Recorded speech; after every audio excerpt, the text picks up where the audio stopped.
Berdasarkan hasil hitung cepat Pilwakot New York, pemirsa, Amerika Serikat, Zohran Mamdani mengungguli dua rivalnya. Mamdani akan mengukir sejarah sebagai wali kota muslim pertama di New York.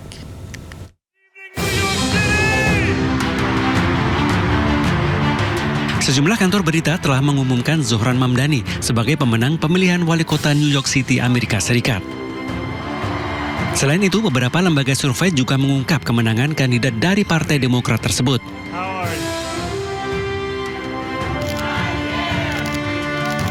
Zohran Mamdani meraih 49,6 suara dan mengalahkan dua rivalnya. Dewan Pemilihan Kota New York menyatakan untuk pertama kalinya angka partisipasi pemilih melampaui 2 juta orang sejak 1989. Pernyataan tersebut dikeluarkan Dewan Pemilihan Kota dalam unggahannya di media sosial sebelum pemungutan suara ditutup pukul 21.00 waktu setempat. Zohran Mamdani telah membangkitkan semangat para pemilih muda dengan kampanyenya yang membangun gerakan berbasis komunitas.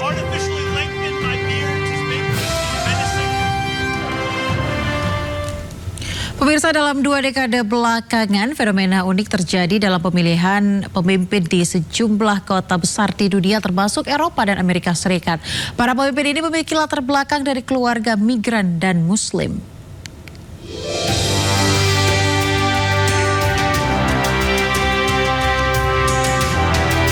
Terpilihnya pemimpin muslim dari keluarga migran di sejumlah kota besar di dunia menjadi fenomena unik dalam kurun waktu 2 dekade belakangan.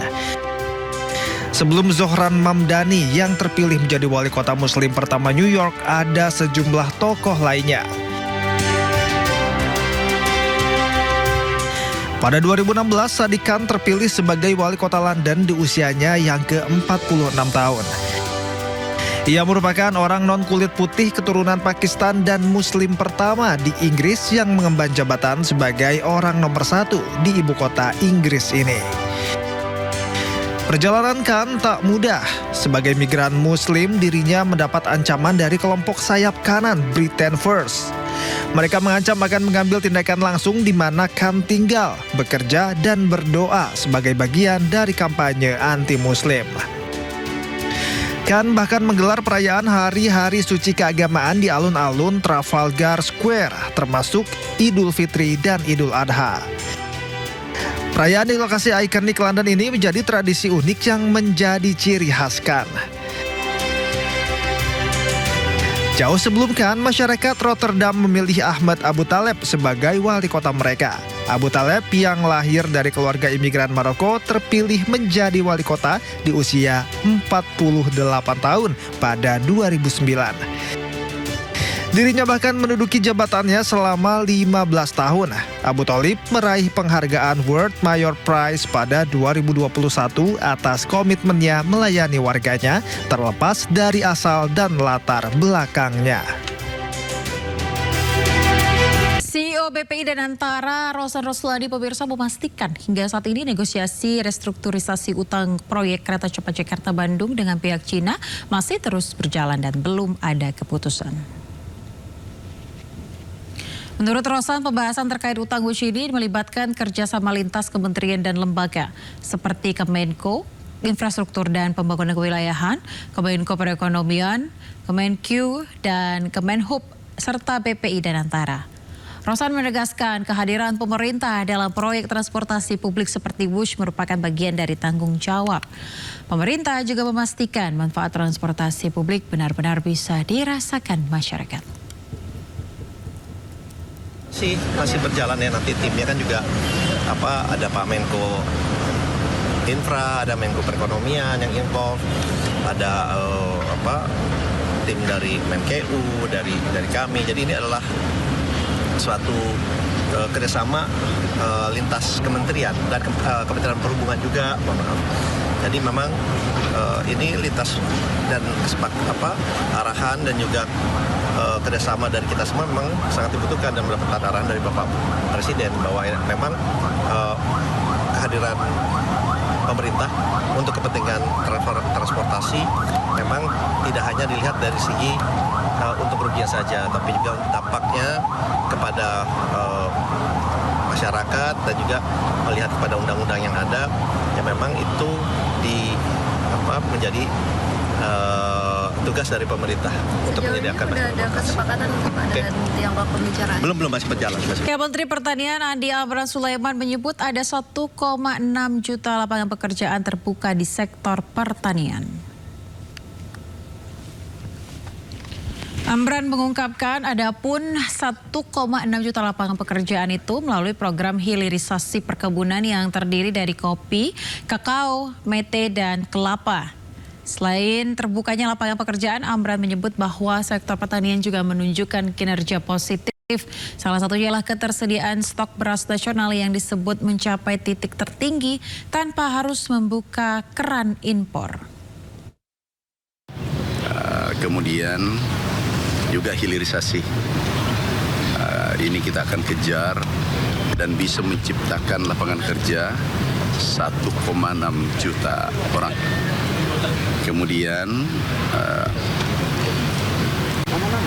Bulog kita akan tengani dan operasi pasar kita lanjutkan terus. Di mana 2 bulan terakhir harga beras sudah turun, tetapi kita tidak boleh berhenti sampai beras betul-betul semuanya di bawah HIT. Ribuan warga di Jakarta Utara hingga Jakarta Timur, pemirsa, ramai-ramai mengeluhkan bau sampah menyengat dari pengolahan bahan bakar sampah refuse derived fuel atau RDF Rorotan. 20 anak di Cakung Timur bahkan sakit ispa gara-gara polusi bau dan udara.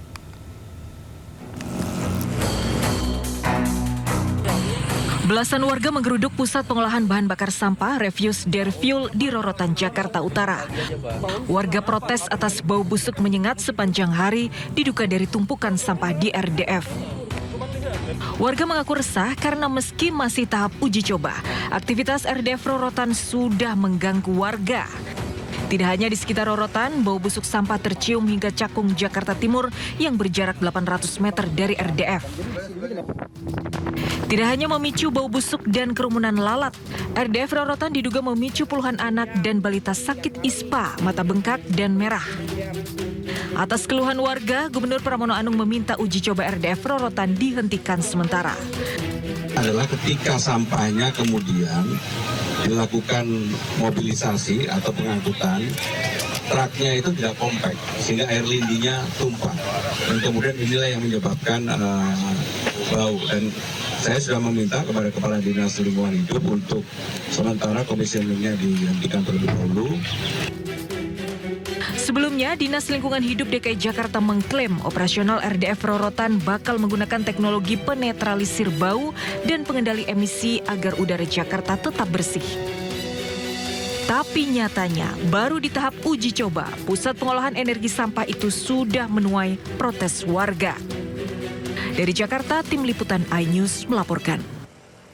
Ke informasi lainnya, pemirsa, ratusan pengemudi ojol sekota Pasuruan, Jawa Timur unjuk rasa di depan kantor DPRD kota setempat menuntut ganti rugi atas sepeda motornya yang mogok usai mengisi BBM jenis Pertalite.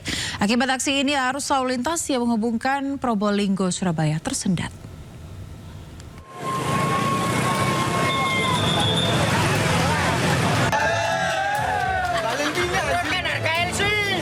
Ratusan pengemudi ojol menggelar unjuk rasa di depan kantor DPRD Kota Pasuruan, Jawa Timur. Mereka memblokir jalur Pantura yang menghubungkan Probolinggo Surabaya sebagai bentuk protes atas kualitas bahan bakar Pertalite yang disebut-sebut membuat motor mereka mogok. Dari data demonstran, setidaknya 200 motor milik ojol berebet alias mogok usai mengisi BBM jenis Pertalite di sejumlah SPBU. Selain itu, biaya servis motor di bengkel motor cukup mahal dan ditanggung sendiri.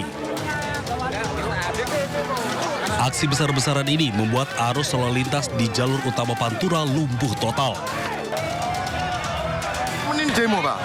Pedanya berebet kabeh, Pak. Habis bisi Pertalite, Pak. Akibat aksi ini, polisi terpaksa menutup jalan Pantura dan mengalihkan arus lalu lintas ke jalur alternatif. Dari Pasuruan, Jawa Timur, Jaka Samudra, iNews melaporkan. Sementara itu, pemirsa, seorang pengemudi minibus di area Bandara Soekarno-Hatta didatangi sekelompok orang yang merampas paksa kendaraan dia. Korban lalu dibuang di pinggir tol lingkar luar Bandara Soekarno-Hatta. Aksi komplotan penagih utang alias debt collector semakin meresahkan. Sekelompok orang melakukan perampasan paksa kendaraan di area parkir 2F Bandara Soekarno-Hatta, Tangerang. Pengemudi mobil diintervensi untuk menyerahkan kendaraan yang dibawanya, bahkan mirisnya pengemudi mobil diturunkan di sisi tol Bandara Serpong, pintu keluar Buaran Baru, Kota Tangerang. Anggota Reskrim Polresta Bandara Soekarno-Hatta yang mendapatkan laporan adanya perampasan kendaraan langsung olah tempat kejadian perkara dan berhasil menangkap salah satu pelaku di daerah Tanah Tinggi, Kota Tangerang, dan selanjutnya 2 pelaku berhasil ditangkap di Bandara Soekarno-Hatta saat sedang memantau kendaraan roda 4. 3 pelaku yang berhasil ditangkap digelandang ke Mapolresta Bandara Soekarno-Hatta guna dilakukan pemeriksaan secara intensif. Barang bukti pakaian serta berkas penarikan kendaraan disita sebagai alat bukti. Aktivitas para tersangka sebagai debt collector lepas yang sehari-harinya mencari kendaraan kredit bermasalah. Namun karena unsur pidana maka dilakukan penangkapan dan masih memburu pelaku lainnya. Kini para tersangka dijebloskan penjara dan dijerat dengan ancaman hukuman maksimal 11 tahun penjara. Pada tanggal